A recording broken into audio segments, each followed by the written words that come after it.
Laita nyt ne hyvin ne sukset sinne, ettei ne helise. Et päästään tästä pikkuhiljaa lähtee sinne Kitzbüheliin. Okei. On se hyvin? Joo. Sitten mentiin.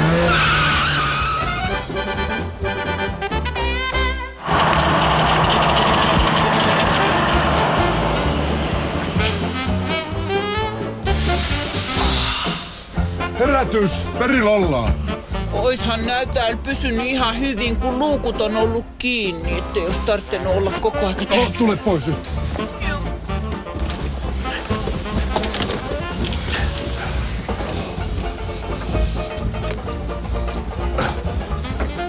Oota!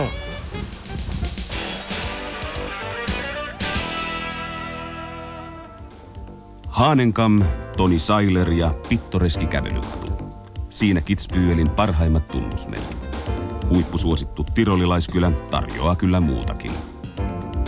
Kitzbühel on harvinaisen kaunis kaupunki kävelykatuineen ja pastelisävyineen. Itse asiassa monet viettävät täällä pelkkää kaupunkilomaa välittämättä tuon taivaallista upeista hiihtomahdollisuuksista. Siinä piileekin juuri Kitzin salaperäinen vetovoima. Täällä viihtyvät todella kaikki. Nyt ne otetaan ton pussireissun jälkeen. Mä luulen, että sulla on paikat sen verran lämpöisenä, että mä suosittelen tätä Kitzbühelin Hahnenkammia. Se on nimittäin maailman rankin syöksymäki. Ja että otetaan miehestä mittaa. No en mä usko, että sulla mitään vaikeuksia on, mutta monelle se on ylittämätön paikka.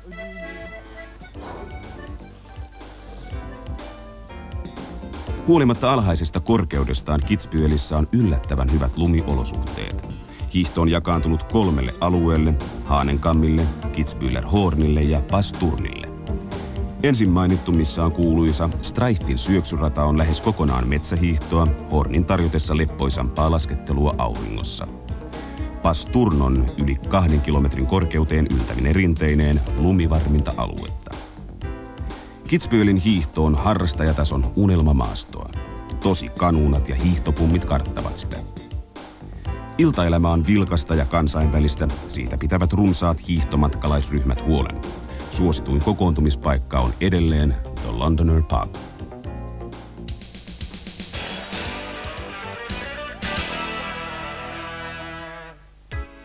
Arlbergin hiihtoalue, josta St. Anton on vain osa, on eräs Alppien suurimpia ja tunnetuimpia.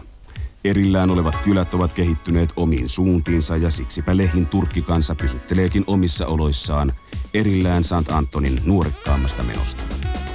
Itse hiihdon kannalta ei ole suurtakaan merkitystä missä asuu, mutta muun toiminnan kannalta kyllä. St. Anton on alueen ehdoton napa ja siksi kuuluisa ja riehakas afterski Crazy Kangaroossa ja iltaelämä ovat keskittyneet St. Antoniin. Kuule, täällä St. Antonissa on yli 250 kilometriä sellaista meille eksperteille tarkoitettu rinnettä. Se on niinku yleissävy on punainen.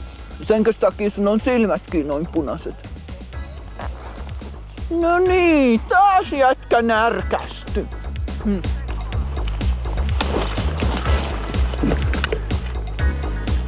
Hiihto on haastavaa.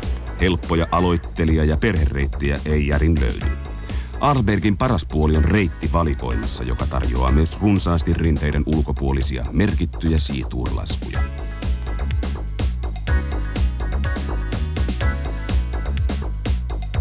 St. Anton on paikka hyvälle hiihtäjälle. Täällä saa hyvä hiihtäjä eniten irti näistä rinteistä, mutta täältä löytyy myös helppoja rinnealueita, kuten tämä Rendelin alue.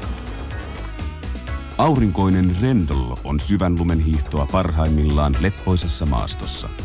Päiväretket naapurikyliin, esimerkiksi kuuluisa Weissering, kuuluvat pakollisena ohjelmana hiihtoviikkoon. Paluumatkat taittuvat tunnelmallisissa postbusseissa. Perinteet ja nykyaika lyövät sopuisasti kättä St. Antonissa. Alueen hissi- ja lumetusjärjestelmät edustavat modernin tekniikan parhaimpia saavutuksia.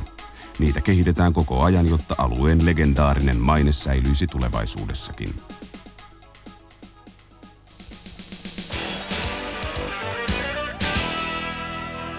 Mä sinne nyt jo valmiiksi. Enkä mene kuin viimeisen. Älä anna vauhin karata. Noin.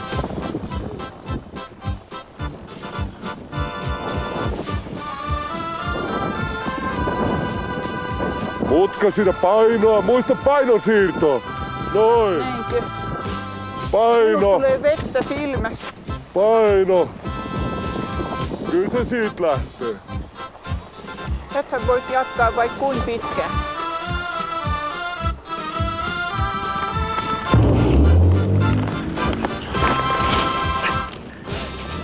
Jos tässä Sellamsen hiihtokoulussa on vielä yläastekin, niin musta voi tulla varteen otettava tekijä tässä hiihossa.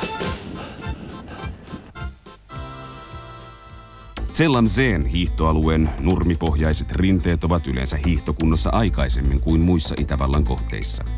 Rinnevalikoima on kuin luotu nautiskelijoille, mutta sopii myös aloittelijoille ja hiihtäville perheille. Hiihtoalue sijoittuu hevosenkengän muotoisen vuoristomuodostelman sisä- ja ulkosivuille. Jos haluaa aloittelijana tutustua alppihiihdon jaloon maailmaan, on Zellamsee hyvä valinta. Punaiset rinteet eivät ole kovinkaan pahoja ja helppoja sinisiä rinteitäkin on riittävästi. Eksperteille on omat FIS-tason syöksyrinteet.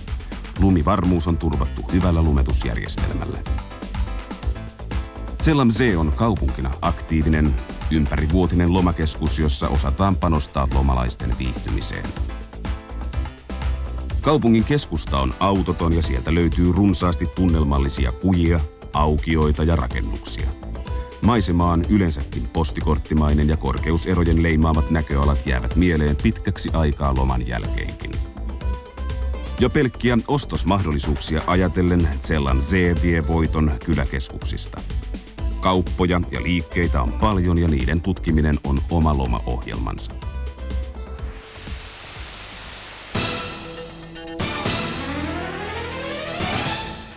Eikö se ole aika hienot pöperöt? On. Sovitaanko sillä, että meikäläinen maksaa nämä ruuat, niin jos sä sit maksaisit pitkät? Sopii. Mähän siinä tienaan. Tarjoilija!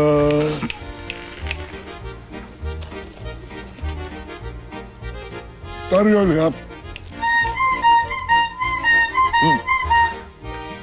Tankke.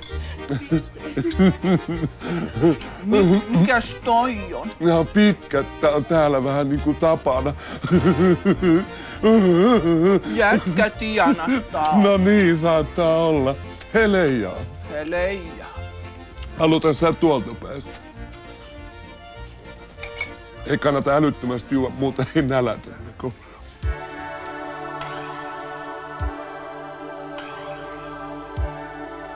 Monien mielestä jo Söldenin jyhkeät vuoristomaisemat ovat riittävä syy hiihtää juuri täällä.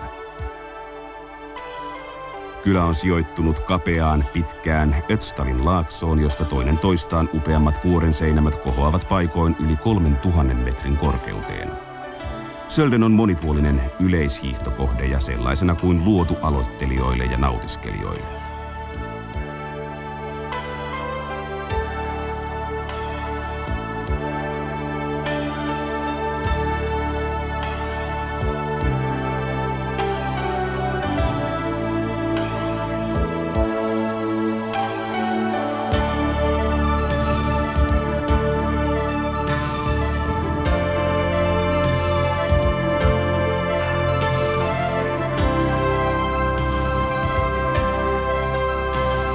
Sölden tunnetaan tehokkaasta keinolumetuksestaan ja yleensä varsin hyvistä hiihto-olosuhteistaan. Täällä lasketellaan kylään asti silloinkin, kun alarinteet monissa muissa kohteissa ovat suljettuina. Hiihtovarmuutta lisää myös noin 40 minuutin hiihtobussimatkan päässä oleva jäätikköalue, jossa voi lasketella Söldenin hissikortilla. Söldenin afterski ja muukin ajanvietto on tirolilaisuuden leimaamaa iloittelua. Kelkkailu on täällä tietenkin laskettelun ohessa lähes kansallisurheilua. Afterski on vauhdikasta, ei kuitenkaan Sant Antonin ja Saalbachin luokkaa, mikä on monen mielestään pelkästään miellyttävää. Lähellä Söldeniä sijaitseva Obergurgl on viehättävä, perinteistä alppityyliä edustava kylä, jonne teemme Sanski-retken. Rinteet sijaitsevat täällä korkealla puurajan yläpuolella ja hiihdon voit aloittaa vaikka yli 3000 metristä Festkogelin huipulta. Wurmkogelilta lähtevällä laskulla on mittaa yli 8 kilometriä ja korkeuseroa 1300 metriä. No niin, nyt mennään tonne noin. Tuu.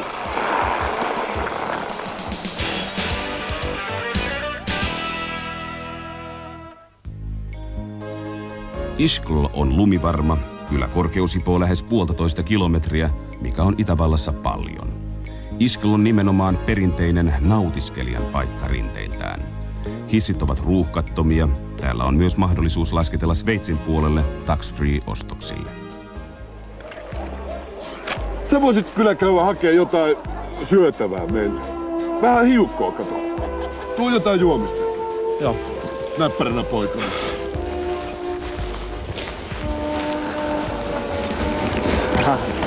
Kyllä näillä nyt pitäisi jo nälän lähteä.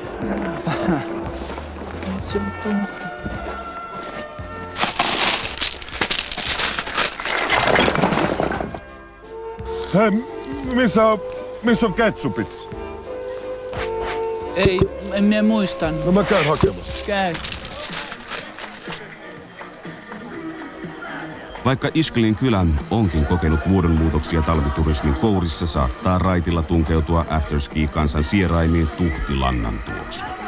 Varsinainen taajama on levittäytynyt nauhana pääkadun reunustoille noin kilometrin matkalle.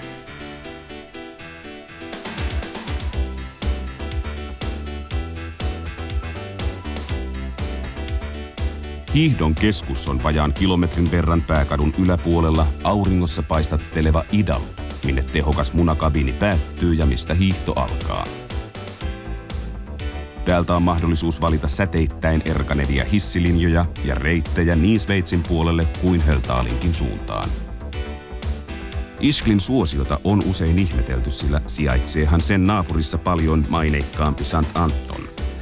Ehkäpä siinä onkin syy, sillä monet tavalliset harrastajat eivät kaipaa huimia off-pistejä, pelottavia jyrkänteitä tai kiduttavia kumpareikkoja.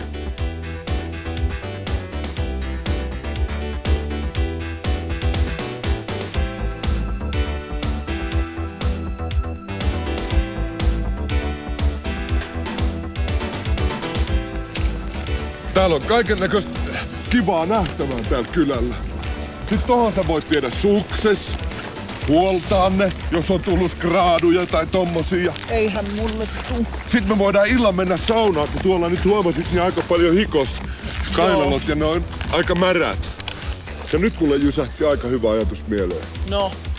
Me lähdetään monotansseihin.